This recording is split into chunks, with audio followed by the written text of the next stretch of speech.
Musime hizo vitu.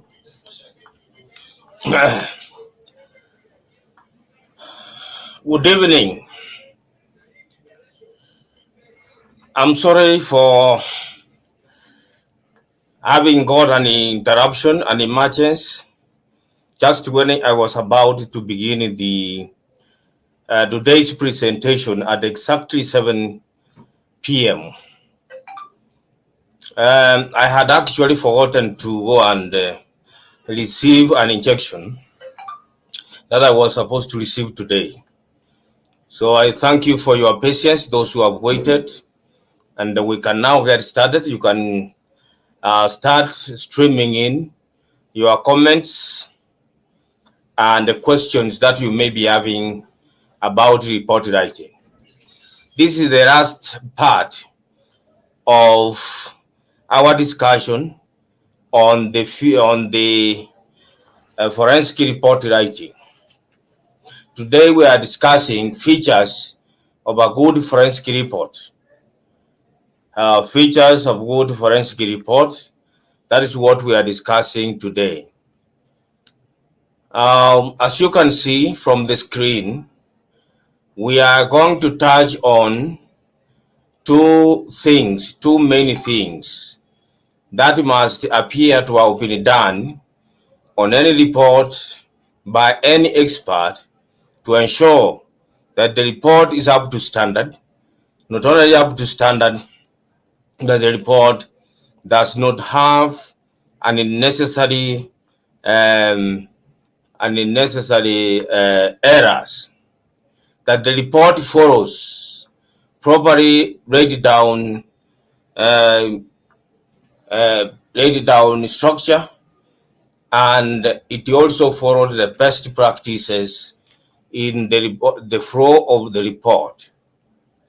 We are going to speak about editing of the report using a professional editor to ensure that we do not have excess words, duplications, and the other irritating errors, including typographical and other silly mistakes.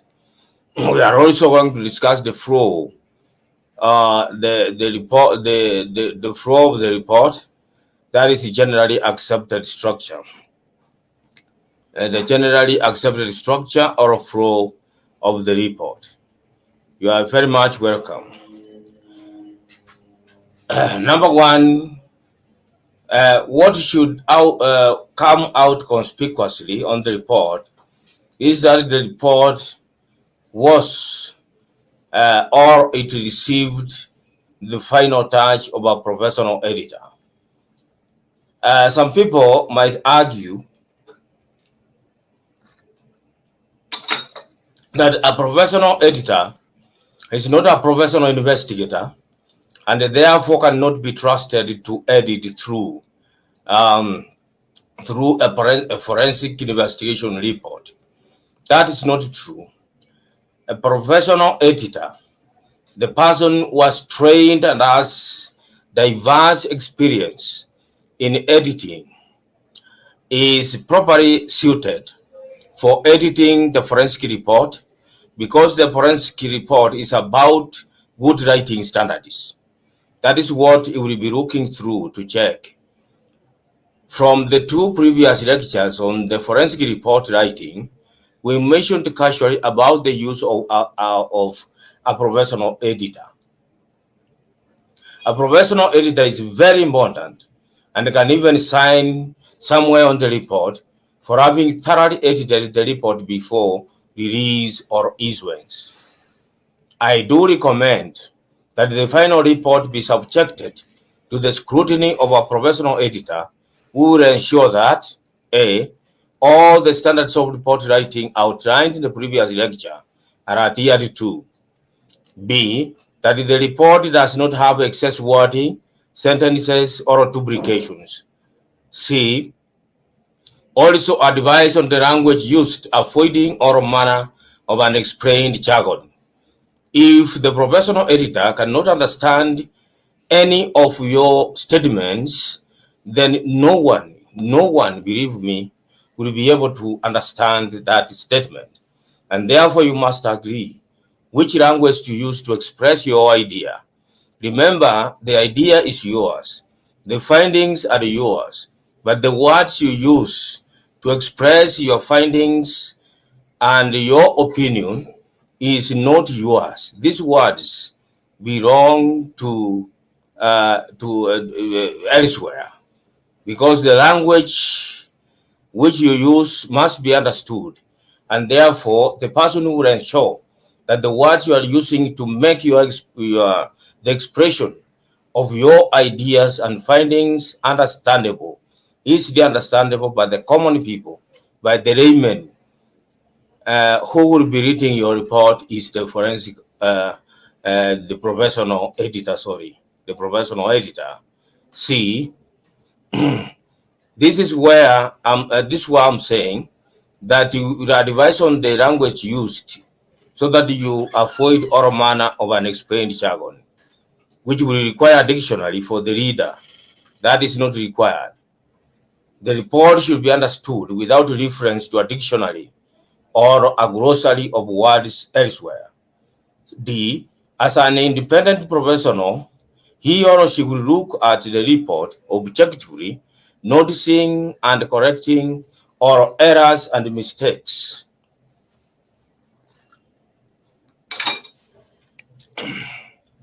Next, the editing phase is challenging.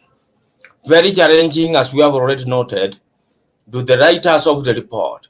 Because when you do the investigation, as you jot down your points and findings, you will get used to the sentences. You will get used to the mistakes. You will get used to the duplications, ambiguities, and the jargons in the report. After all, you are a professional in this area, and therefore there is no jargon that you do not understand. That is why editing the report by the investigators themselves, those who did the job, is an uphill task. It is hard. That is why we have to use an independent professional editor to look at the report objectively and be able to make the corrections required. He's not going to make corrections to your findings. He's not going to make corrections to the flow of the report or the report structure, but he's going to look at the language, and that is what he's going to check, because his expertise goes to that extent. Forensic reports are private as long as they are not presented to court. You will note that forensic reports are private and confidential.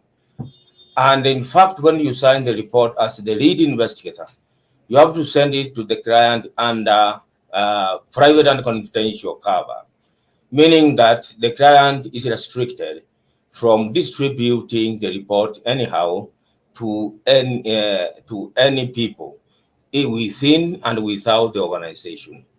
But it will remain secret and private as long as it is not been presented to the court. And if your report leads to disciplinary action against the suspects, these suspects may feel wrongly aggrieved, and they will go to the court of law to seek redress. That is how the report will find its way to the court, whether you like it or not, whether the client likes it or not. And then you will be summoned to go to court to testify on the report. The client will be subpoenaed by the by the court to produce the report, because it is the basis of the summary dismissal of the complainant. Your opinion section should be reviewed for clarity and logic by the professional. That work will be done by the professional editor. Review the forensic report for the grammatical and the typographical errors, so that the report is free from such errors, and in fact it will be seen by the whole world to be flawless or faultless. Next. Number two, we are now talking about generally accepted structure or flow. When you are doing your report, the report must follow the generally accepted structure or flow of any kind of report. Because it's a report, is a report. What happens in forensic report writing is the customization of content. The customization of content is what makes the report to be very different from other reports, but the flow basically remains the same. The flow of the for a good forensic report must have the following subsections. Number A, title of the report. The report must have the title.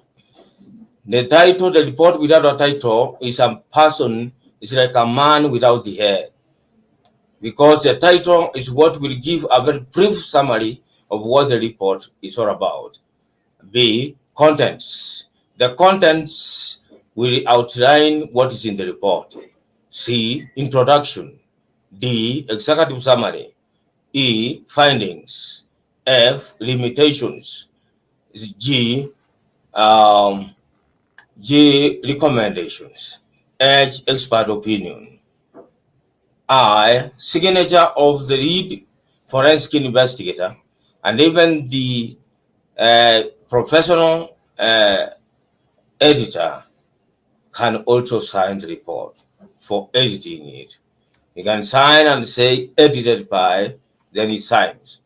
This allowed all professionals wherever are allowed to invite other experts to assist them complete the job, all the assignment they are undertaking to the required standards. There is no exception for the forensic investigator. That is why we advise that the forensic investigator who does not have skills like digital forensics to hire digital forensic experts to do the work of digital forensic analysis and investigation, and they give their report that will be included in the main report, and they will be ready to testify on that section because it is technical and that the people who understand the procedures and the tools they use to come up with the evidence. They will be able to explain the tools they used to gather the evidence, how the kept the chain of custody for the evidence, digital evidence corrected, so that the court will stand guided as far as that digital evidence is concerned. Next. What will be in the report title? In summary, the title must depict the content of the report clearly, such that any person looking at the title is able to know what kind of content is in the report. It should have few words, but it is descriptive enough. People looking at the title must understand that the report is about investigation of case X, for instance. Contents: just an outline of what the report contains, reference to the pages where that information is found or can be found. Introduction: it follows immediately, and the introduction will be summarized as follows. Number one, the allegation. The information about the allegation, how it was reported, and who reported it must be indicated in the allegation, because the allegation is what triggers the investigation. Investigation cannot start from anywhere, from nowhere. It starts with the allegation being raised and reported. The hiring authority and the objective of the investigation as about the engagement or contract letter. The scope of the investigation assignment as about the engagement or contract letter. The investigation team members listed by name and their designations, and this may include a summary of their finding, a summary of their profiles, so that the whole world understands the qualifications of the investigation team, their competences, and therefore their suitability for carrying out the forensic investigation. Executive summary. Under executive summary, under this section, and you know that this section is very important to the matters, to the readers of forensic report, the vice executives, and even the presiding magistrate or charge. Whoever is looking at the executive summary should be able to run at a glance the procedures carried out and the resultant findings, especially their quantity of estimated total loss. The recommendations of the investigating team, in summary, this section should be about 7 to 12 sentences or lines only. It may be more. It can even cover the whole page, depending on the complexity and extensity of the investigation.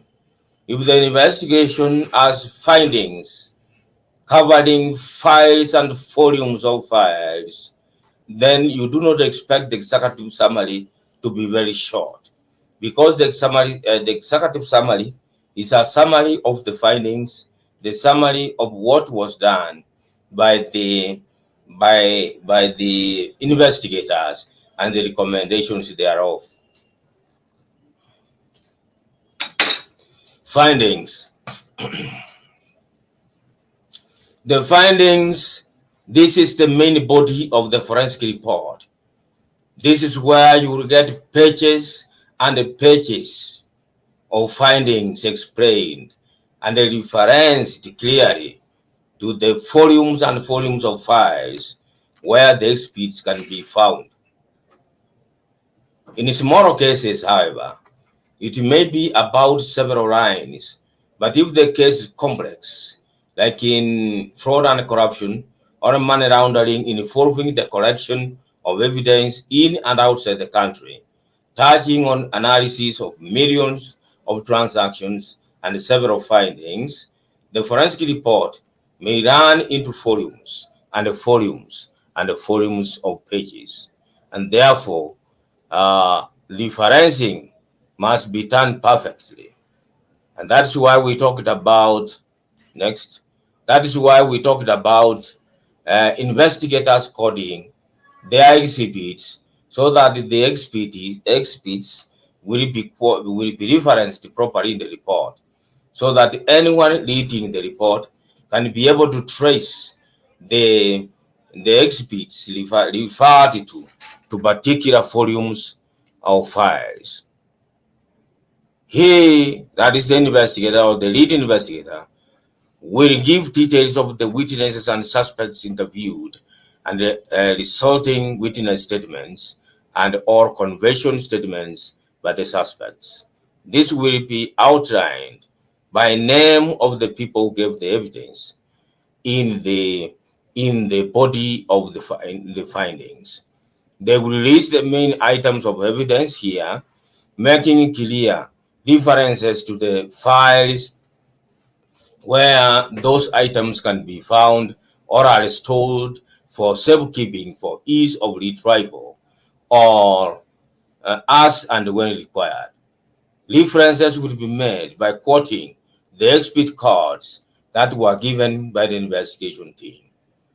We have already discussed that when the investigation team starts on the assignment, they should start quoting the evidential items they collect in terms of exhibits, so that those references will be used in the main body of the report that is on the findings, because the exhibits will not fit in the findings section, but they will be found in several files, several volumes of files, and therefore what would be there is information about the evidence in terms of exhibit and their codes, and then this is referenced to the particular files where they can be found, particular files and exact pages where they can be found. References will be made by quoting the exhibit codes that were given by the investigation team. So coding is very, very crucial and critical in the forensic investigation process. They will clearly be labeled so that there is no mistake of replacement, and the lead investigator will also make reference to the chain of custody here and then indicate where it can be found for review by whoever is interested in looking at it. Next. This is where the principal witnesses and the suspects will be listed alongside what they said about the allegation. They will be quoted by the official names and references made to their witness and confession or denial statements. Care must, however, be taken not to be giving boring accounts of what happened and what the findings are. As we have already said, according to the standards of good forensic report writing, the forensic investigator must ensure that the report does not have redundant information, excessive information. The information must be precise, relevant, and straight to the point. All the forensic report writing standards discussed in the previous lecture must apply here.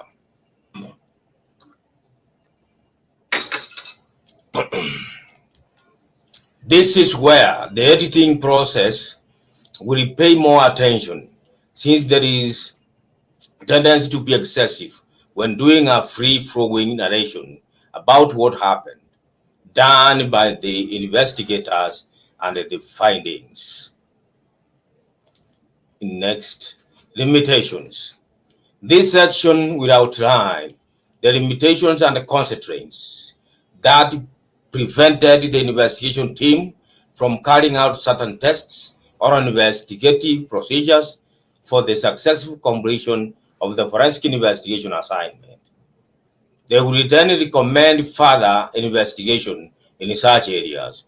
The following are what may limit the work of the investigators: time constraints, cost constraints, access constraints, like in money laundering investigation involving tracing of transactions to banks, with the strong secrecy rules that defy even court orders and subpoenas. Next, recommendations. Under this section, depending on the terms of reference, the investigation team will list the following. Number one, recommend stern disciplinary action against the suspects that are on the weight of evidence gathered and analyzed, considered most likely to be guilty of the offense under investigation.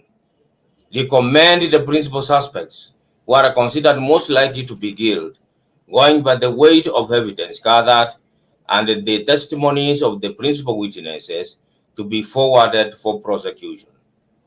They can also state here that they will be much willing to testify on their findings by court summaries. Number three, proposed internal security, internal controls, and other safeguards to be implemented or improved in order to prevent future recurrence or to facilitate early detection of the wrongdoings. Expert opinion. This is optional. This can be included if and only if the forensic investigation was ordered by the court and the terms of reference included the expression of an expert opinion. Otherwise, the investigators would be expected to keep opinions to themselves and then let the court or jury decide on the weight of evidence presented.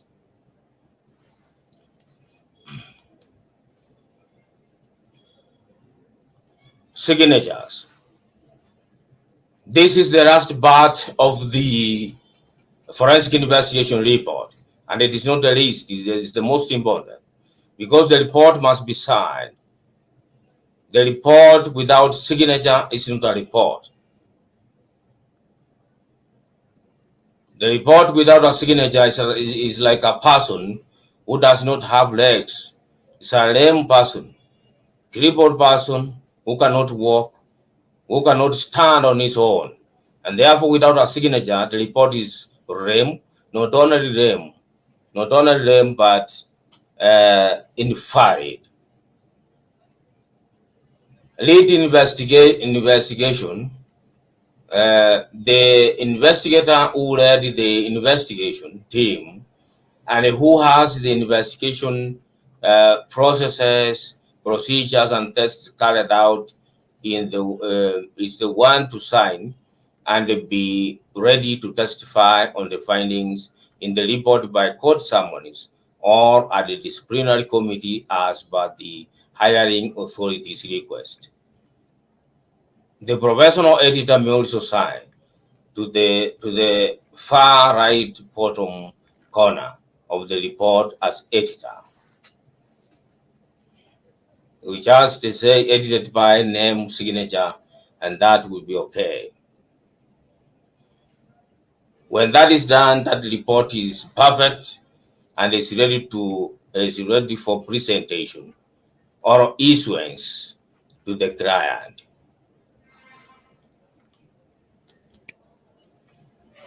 This is the end of today's lecture.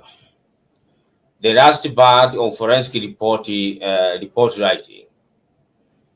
I have about 11 minutes, for questions or comments before I wind up. Only one person assigned as present by commenting on the comment section is IiCFIP Chikweni from Zambia. He is a provincial auditor in the Ministry of Education. He has been attending our trainings consistently, and he has qualified for CPL stroke D points to cover the whole period of 3 years, because this training is very weighty and is recommended for full CBT training for professionals. So as soon as IiCFIP Kennedy Chikweni attempts the CBT questions, he will be and comes out successful, he will be entitled to receive the CPL stroke D certificate to cover his points for 3 years. And these points for professionals are mandatory for renewal purposes. No one will have his membership renewed and his certification approved without 72 points of continuous professional running or development points in related fields to forensic investigation. The area of study or training must be relevant to forensic investigation training for one to get his CPD. And the most relevant training to forensic investigation is what we have been doing here since December. Any question from those who are present? Any question or comment from those who are present? You are encouraged, as you prepare to ask your questions and make your comments, I will encourage you to join us in the IiCFIP YouTube channel, or the IiCFIP Forensics Virtual Academy, where we are delivering forensic related training weekly, 2 times a week, 3 times a week. And we are also having very interesting sessions like the interactive sessions, which allow professionals and even students to come and discuss areas of difficulty in forensic investigation and even the practical challenges that face investigators in the field.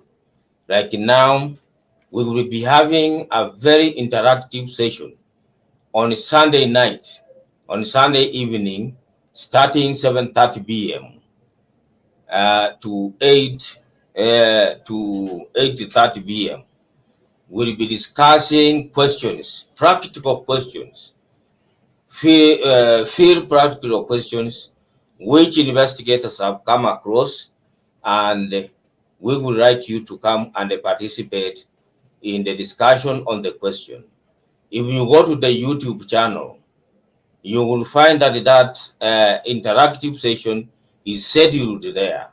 If you click on it, you will be able to see the questions that will be discussed.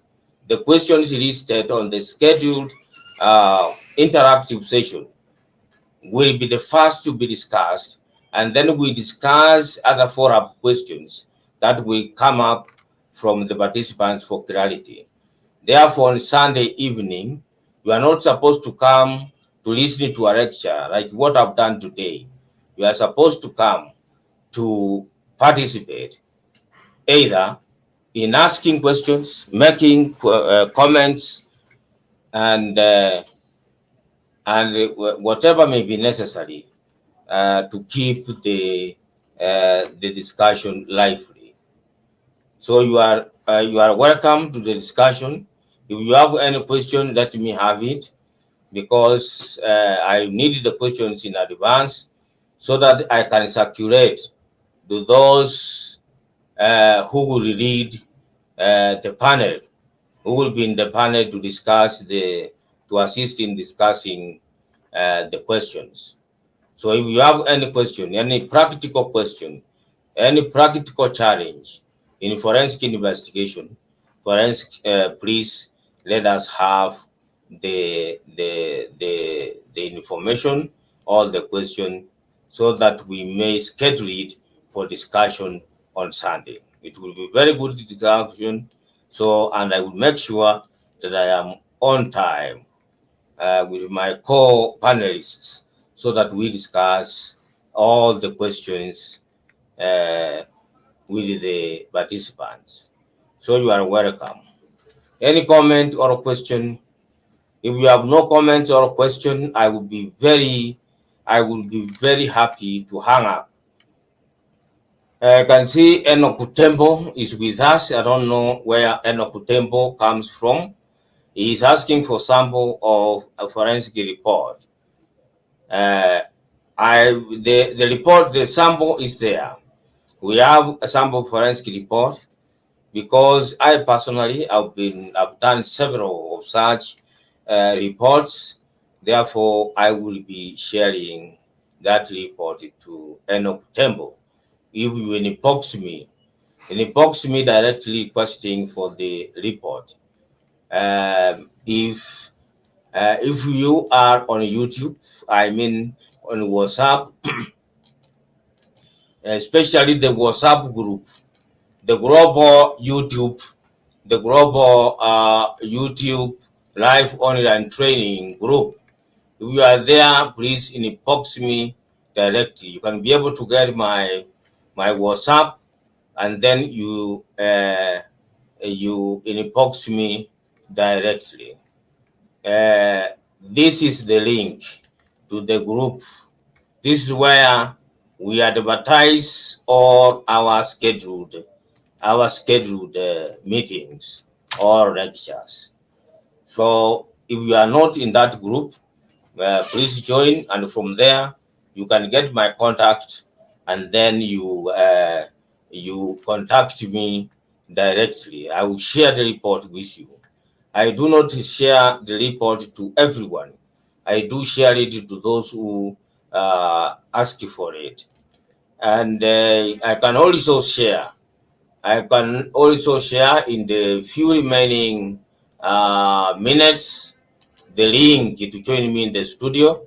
If you want to join me in the studio and ask a question or make a comment to the audience, you can use that link. Use that link to join me in the studio. Request to join. I will allow you in so that you talk to me and the participants face to face. That is the link for you to join the studio and then comment from there. We have 3 minutes to wind up. So please, if you have any question, any question, that is the link to join me in the studio. If you have any question, you would like to speak to me face to face, come to the studio, and then you speak to the participants also face to face.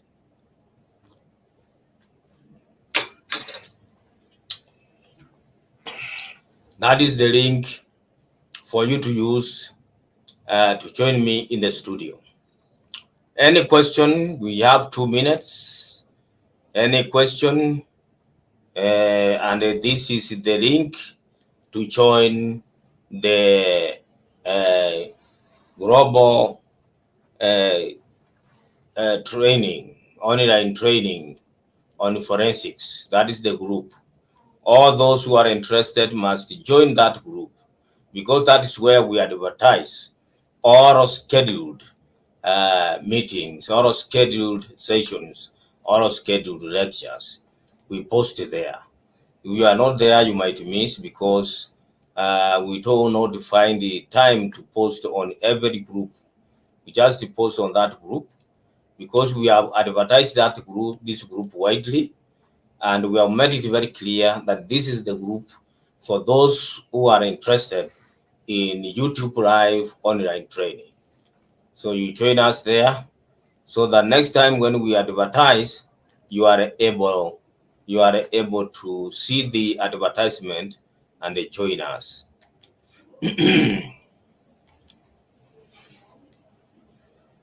Any comment or question? We have 1 minute. 1 minute remaining to wind up our presentation today. Any question or comment?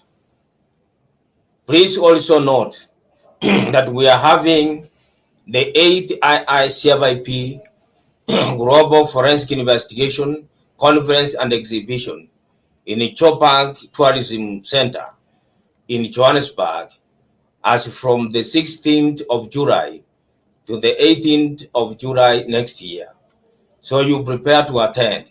The members will be given discounts if you are in a good standing, and the non-members will be paying 450 USD, a difference of 200 USD, because members will be paying 250 USD. So make make arrangement, budget to start registering. Registration is on. The earlier you register, the better, so that you do not get inconvenienced at the towards the end of time, towards the closer, because we intended to close our registrations by January 2024, so that we have enough time to make preparations and all logistics for the conference. Thank you very much for participating and attending this lecture. I hope that you have learned in a great deal, and you will be replaying the recorded sessions here, which are about 61 now. You can be replaying them so that you get to understand the information in them thoroughly. And I also hope that you will be attempting the tests already posted on the YouTube, and I will be posting the tests on the WhatsApp group for all the online YouTube training, so that those who require to get certificates of participation, certificates of professional, continuous professional running or development points will get, because you cannot get a certificate before you attempt or take the tests and pass with over 70%. Thank you very much for listening, and bye-bye.